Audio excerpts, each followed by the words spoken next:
রমজান মাস চলতেছে, ঈদও প্রায় কাছে চলে আসলো। শপিং তো করার দরকার। জিনিসের যে দাম কি দেখি করবা না বুঝতে পারতেছি না। অভাবের সময় কি যে করি। আরে কিরে, কি অবস্থা, ভালো আছিস? এই তো ভালো। আয় বন্ধু, বুকে আয়, তোর সাথে একটু কোলাকুলি করি। তারপর অনেকদিন পর তোর সাথে দেখা হলো। কি অবস্থা, এখানে কি করতেছিস? এই তো বন্ধু আসলাম মার্কেটে, সামনে ঈদ তো, রোজার মাস চলতেছে, শপিং টপিং করার দরকার। তাই মনে কর যে একটু দেখতে আসলাম যে দাম টাম কিভাবে কি চলতেছে ওই আর কি। এই বিষয় কোনো টেনশন নেই, আমি কাপড়ের শোরুম দিয়েছি উপরে, তুই কি জানিস? কই না তো। আচ্ছা ঠিক আছে, চল তোরে দেখাই নিয়ে আসি। তুই সত্যি সত্যি শোরুম করেছিস? আরে এটা তুই জানিস না? আরে না, তুই আমার বলবি না, তুই আমার বন্ধু। তোরে যে আমি বলবো, তোরে তো আমি পাইনি, না পাইলে কিভাবে বলবো বল। চল তাহলে। চল বন্ধু, শোরুমটা 2 তলায় নিছি তো, বুঝছিস? খুব সুন্দর করে করছি। আমার শোরুমের প্রোডাক্ট গুলো এত সুন্দর, দেখলেই তোর পছন্দ হবে। তাই নাকি? তাহলে তো ভালোই হইলো। তা এইটা তো শোরুম নাকি? হ্যাঁ বন্ধু, এটাই আমার শোরুম, ভেতরে আয়। শোন, তুই আমার এই শোরুম থেকে গেঞ্জি, শার্ট, প্যান্ট যেইটাই নিস, তোর জন্য স্পেশাল ডিসকাউন্ট আছে, ঠিক আছে? দেখ, এখান থেকে তুই এক এক করে দেখ তোর কি কি পছন্দ হয়। বুঝলাম, দেখতেছি তো। গেঞ্জিগুলো তো ভালোই। বন্ধু, এই টি শার্ট গুলো তো খুব সুন্দর। হ্যাঁ, গেঞ্জি, শার্ট, এপাশে শার্ট আছে, এপাশে প্যান্ট আছে, এপাশে কাতো আছে, যা লাগে সব তুই দেখ, দেখা তোর যেটা যেটা পছন্দ হয় তুই সেটা সেটা নিবি। তাছাড়াও রোজার মাস উপলক্ষে আমরা প্রত্যেকটা প্রোডাক্টের উপরে একটা নির্দিষ্ট ডিসকাউন্ট দিচ্ছি। বন্ধু, ডিসকাউন্ট তো দিচ্ছিস, কিন্তু এইখানে প্রত্যেকটা প্রোডাক্টের দাম তো একটু বেশি। তুই তো জানিস আমি গরিব মানুষ, আমার কি এত দাম দিয়ে নেওয়ার সাধ্য হবে? বা আমাদের মতো গ্রামে অনেক আছে গরিব মানুষ, তারা কি নিতে পারবে? আরে পাগল, তোর অত কিছু নিয়ে চিন্তা করা লাগবে না। আমার শোরুমের প্রোডাক্টের দাম বেশি সেটা ঠিক আছে, প্রোডাক্ট ভালো। দ্বিতীয়ত আমি সাধারণ জনগণের কথা, যারা মধ্যবিত্ত বা নিম্নবিত্ত আছে তাদের কথা চিন্তা করে শোরুমটা দিছি। আমার এখানে যে প্রোডাক্টগুলো আছে এগুলো খুবই ভালো মানের, এবং যতটুকু দাম নিলে আমার সামান্য পরিমাণ প্রফিট থাকবে আমি সে দামে বিক্রি করি, ঠিক আছে? আমি চাচ্ছি যে রিক্সা চালক থেকে শুরু করে যে কামলা দেয় সে, এবং উচ্চবিত্ত যারা আছে সবাই আমার শোরুমের প্রোডাক্ট নিক, ঠিক আছে? আমি তাদের সাধ্যের মধ্যে করার চেষ্টা করতেছি। আমি লাভ কম করব, কিন্তু আমার সেল বেশি হবে। আচ্ছা ঠিক আছে বন্ধু, তোর কথা শুনে ভালো লাগলো। বাসায় একটু কাজ আছে, ইনশাল্লাহ আসবানে। আচ্ছা ঠিক আছে বন্ধু, আবার তাইলে আসিস, হ্যাঁ?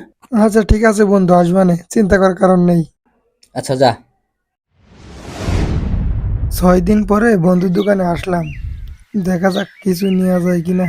প্যান নেওয়ার দরকার ছিল। কি ভাই, কিছু নেবেন? হ্যাঁ ভাই, কেনাকাটা করার জন্যই তো আসলাম। একটা প্যান লাগবে আর একটা শার্ট নিতে চাইলাম। আচ্ছা ভাই, আপনার কথা তো বুঝলাম। আমাদের এখানে সব রকমের কালেকশনের শার্ট প্যান্ট আছে, আপনার কোনটা লাগবে আপনি দেখেন ভাই। আচ্ছা ভাই ঠিক আছে, দেখতেছি। এই পাশে আরো নতুন নতুন কালেকশনের প্যান্ট আছে, এটা দেখতে পারেন। ও আচ্ছা, ওই প্যান্টগুলো। হ্যাঁ ভাই, এই প্যান্টগুলো তো অনেক সুন্দর।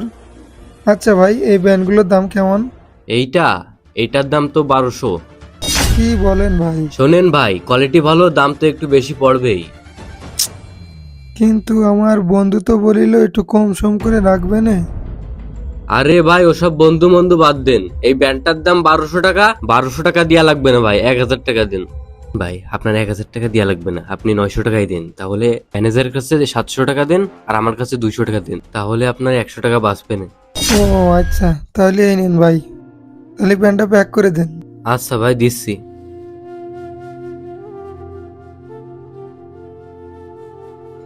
ভাই বসেন। আর ভাইয়ের বিল কত? 700 টাকা বিল হয়েছে ভাই, ওনার কাছ থেকে 700 টাকা নেন। আচ্ছা, এই নেন ভাই বিল। আচ্ছা, তাহলে ভাইয়ের প্যান্টটা প্যাক করে দাও। আচ্ছা দিচ্ছি ভাই, প্রায় প্যাক করা হয়ে গেছে। এই যে ভাই, এই নেন। ভাই তাহলে আসি। আচ্ছা ঠিক আছে ভাই, আবার আইসেন। আরে বন্ধু, কি অবস্থা, কেমন আছিস?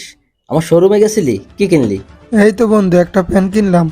প্যান্ট কিনেছিস? হ্যাঁ কিনলাম তো তোর শোরুম থেকে। কত টাকা নিছে প্যান্ট এটা? 900 টাকা নিছে বন্ধু আমার কাছ থেকে। 900 টাকা? 900 টাকা তো এটার দাম না, আরো দাম কম।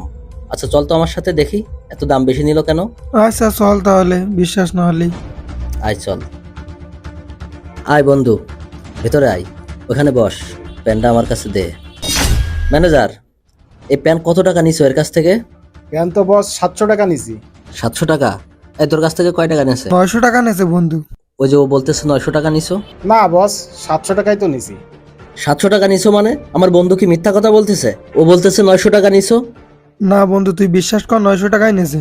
আরে ভাই, আপনি তো 700 টাকাই দিলেন, 900 টাকা কখন দিলেন? আপনি বারবার এক কথা বলতেছেন।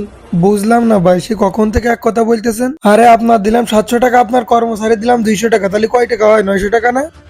আচ্ছা, এই তুই এদিকে আয়। আমার বন্ধুর কাছ থেকে 200 টাকা নিছিস কি জন্যে? কি হলো, কথা বলতেছিস না কেন?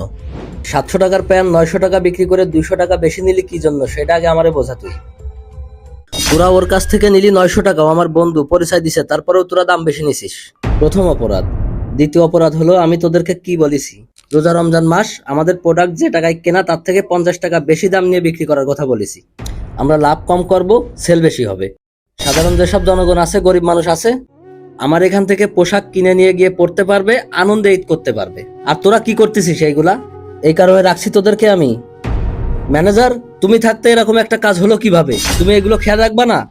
বস, অনেক বড় ভুল হয়ে গেছে, বিষয়টা আমি দেখতেছি, মাথাটা একটু ঠান্ডা করেন। এই নেন 200 টাকা ক্যাশটা আমি দিয়ে দিচ্ছি। এই নেন বস। বন্ধু, এনে 200 টাকা ধর। আর তুমি এই বিষয়টা খুব দ্রুত দেখো, ঠিক আছে? এর কি করবা না করবা এটা তোমার দায়িত্ব, ঠিক আছে? আর আমি পরে এসে দেখতেছি কি করা যায়। এই বন্ধু, আই চল। বন্ধু, তুই মন খারাপ করিস না, যা হয়েছে এটা বাদ দে, ওদের বিচার আমি পরে এসে করতেছি। ভাই আমার ভুল হয়ে গেছে। এটা কোনো কথা হলো? যেটাই ভাবলাম সেটাই হলো। এই আশা করি ভিডিওটি ভালো লেগেছে। যদি ভিডিওটি ভালো লেগে থাকে তাহলে একটি শেয়ার করে দিন। ধন্যবাদ।